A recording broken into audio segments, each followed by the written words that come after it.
साल 2020 भारत ही नहीं बल्कि पूरी दुनिया के लिए काला साबित हुआ।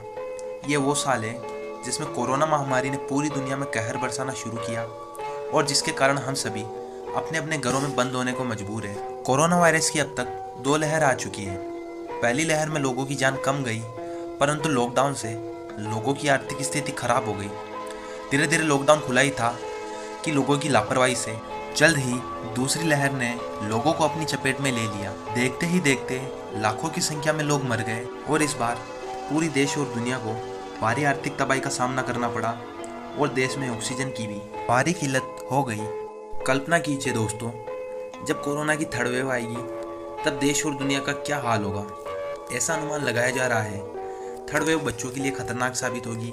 जहां दूसरी लहर में ऑक्सीजन की कमी हुई, वहीं तीसरी लहर में मेडिकल क्राइसिस देखने को मिल सकता है। परंतु कोरोना वायरस कैसे अस्तित्व में आया और पूरे विश्व में कैसे फैल गया, इसके बारे में जानते हैं। नवंबर 2019 में चीन के वुहान शहर से कोरोना का पहला मरीज मिला। चीन ने बताया कि कोरोना वुहान के फूड मार्केट से आया है, पर पूरे विश्व का मानना है कि ये चीन की लैब में बना चीन का जैविक हथियार है। कुछ भी हो, आज पूरा विश्व कोरोना से लड़ रहा है। क्या कोरोना से पहले भी दुनिया में ऐसी महामारी आई है जिनका सामना मानव सभ्यता ने किया है? तो आइए जानते हैं। 1720 के प्लेग से पहले लंदन में भयानक प्लेग आया था। डेनियल डेफरो ने अपनी किताब general of the plague year में लिखा है कि 1665 में लंदन में प्लेग ने अपना कहर बरसाना शुरू किया। दरअसल ये बीमारी संक्रमित चूहों से फैली थी। वहाँ की सरकार ने जल्द ही नए नियम लागू कर दिए, जिसे आज हम लॉकडाउन के रूप में जानते हैं। कुछ दशक बीतने के बाद प्लेग ने दोबारा अपना कहर बरसाना शुरू किया और साल 1720 का प्लेग यूरोप के लिए खतरनाक साबित हुआ। यह प्लेग ऑफ मार्शली कहलाया। यह प्लेग फ्रांस के मार्शली शहर से फैलना शुरू हुआ। इस प्लेग में 50,000 से अधिक लोग मारे गए और इसी के बाद 1820 में कोलेरा वायरस ने अपनी दस्तक दी। यह वायरस एशियाई और खाड़ी देशों में फैला था। यह बीमारी दूषित खाना खाने और दूषित जल पीने से फैलती थी। इस बीमारी से लोगों को उल्टी दस्त होने लगे, जिसके कारण उनके शरीर में पानी की कमी बढ़ने लगी और लोग धीरे धीरे इस बीमारी से मरने लगे। इस बीमारी से जावा में 1 लाख से अधिक लोगों की जान चली गई। इसी के 100 साल बाद 1990 में दुनिया में फर्स्ट वर्ल्ड वॉर से सैनिकों ने निजात पाकर जब वे अपने अपने घर लौटे तो वे भयानक बीमारी स्पेनिश फ्लू को भी अपने साथ लेकर आए।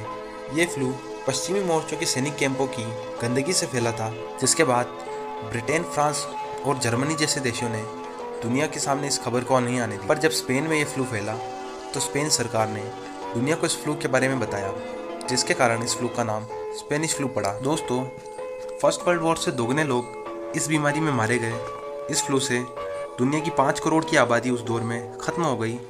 भारत में भी उस समय लगभग 1 करोड़ से अधिक लोग इस बीमारी में मारे गए और करोड़ों लोग इस बीमारी की चपेट में आकर संक्रमित हो गए थे। साल 2020 जब कोरोना वायरस ने चीन के वुहान से अपना कहर बरसाना शुरू किया, देखते ही देखते पूरी दुनिया इस वायरस की चपेट में आ गई। कोरोना ने अमेरिका जैसे शक्तिशाली देशों की हालत खराब कर दी। 30 जनवरी 2020 को भारत का पहला कोरोना मरीज सामने आया और इसी के साथ देश में कोरोना की फर्स्ट वेव शुरू हुई। स्वास्थ्य मंत्रालय के अकॉर्डिंग फर्स्ट वेव में 94,000 केस प्रतिदिन के हिसाब से आने लगे, जो कि अब तक का उच्चतम रिकॉर्ड था। पर हम लोगों ने कोरोना से अच्छा बचाव किया और समय के साथ केस में कमी आने लगी। दोस्तों, जैसे ही हालात नॉर्मल हुए, कोरोना से बचाव में लापरवाही बरतना शुरू हो गया। पुलिस ने भी लोगों पर फाइन लगाए। अगर फाइन की बात की जाए तो नॉर्वे की पुलिस ने उनकी प्रधानमंत्री पर फाइन लगाए थे, क्योंकि उन्होंने एक बर्थडे पार्टी रखी जिसमें उन्होंने कोरोना नियमों का उल्लंघन किया और 13 से अधिक लोगों को इसमें बुलाया। पुलिस ने उन पर फाइन लगाते हुए कहा कि आप देश के नेता होकर नियमों का पालन नहीं करेंगे तो देश की जनता आपसे क्या सीखेगी। क्या हमारे देश में भी नियम तोड़ने वाले नेताओं के साथ ऐसा ही होना चाहिए? कमेंट बॉक्स में अपनी राय जरूर बताएं। लोगों की लापरवाही से कोरोना की दूसरी वेव भी जल्द आ गई और पहली वाली वेव से बहुत ही खतरनाक साबित हुई। इस बार प्रतिदिन 4 लाख से अधिक केस आने लगे और 2 लाख से ज़्यादा मौतें हुई, जो कि कई छोटे देशों की आबादी के बराबर। जहाँ भारत अभी कोरोना से लड़ रहा है, तो विश्व के कुछ ऐसे देश हैं जो कोरोना से मुक्त हो चुके हैं। तो आइए जानते हैं। वियतनाम दक्षिण पूर्वी एशिया का यह एक विकासशील देश है। वियतनाम की कोरोना पर जीत हासिल करने का राज कॉन्टैक्ट ट्रेसिंग है। जब वियतनाम में कोरोना का पहला केस आया तभी सरकार ने लॉकडाउन लगा दिया और कॉन्ट्रैक्ट ट्रेसिंग कर संक्रमितों का पता लगाया। वियतनाम वासियों ने भी सरकार के नियमों का पालन किया, जिसके कारण यहाँ केवल 32 कोरोना केस आए और एक भी मौत नहीं हुई। न्यूजीलैंड 50 लाख की आबादी वाले इस देश में कॉन्ट्रैक्ट ट्रेसिंग कर कोरोना से सामना किया। यहाँ की प्रधानमंत्री ने देश में लॉकडाउन लगाया और जनता को सरकार के साथ सहयोग करने को कहा, जिसके कारण न्यूजीलैंड में 22 मौतें हुई और इस देश ने भी कोरोना को कॉन्ट्रैक्ट ट्रेसिंग से ही खत्म किया।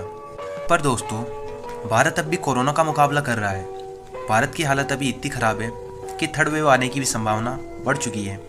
थर्ड वेव बच्चों के लिए खतरनाक साबित हो सकती है। कोरोना वायरस के कहर से लोगों को संक्रमित होने की संख्या में इजाफा हो सकता है। साथ ही भारत में डॉक्टर और नर्सेस की संख्या में कमी आ सकती है। ऐसे में तीसरी लहर में मेडिकल क्राइसिस भी देखने को मिल सकता है। इससे बचने के लिए नॉर्वे और इजराइल जैसे देशों की तरह भारत के लोगों को भी वैक्सीनेट होने की ज़रूरत है। जब तक हम वैक्सीनेट ना हो जाए तब तक हमें कोरोना गाइडलाइंस की पालना करनी चाहिए, जिससे लोगों को बचाया जा सकता है। आपको क्या लगता है, ज़िंदगी कब तक नॉर्मल हो जाएगी और हम कब तक कोरोना फ्री देशों में से एक होंगे? इसके लिए ज़रूरी है कि सभी लोगों को कोरोना का टीका लगे और तब तक कोरोना गाइडलाइन की पालना की जाए। तो अपना ध्यान रखिए, मास्क पहनिए, हाथ धोते रहिए और सोशल डिस्टेंसिंग बनाए रखिए। जय हिंद, वंदे मातरम।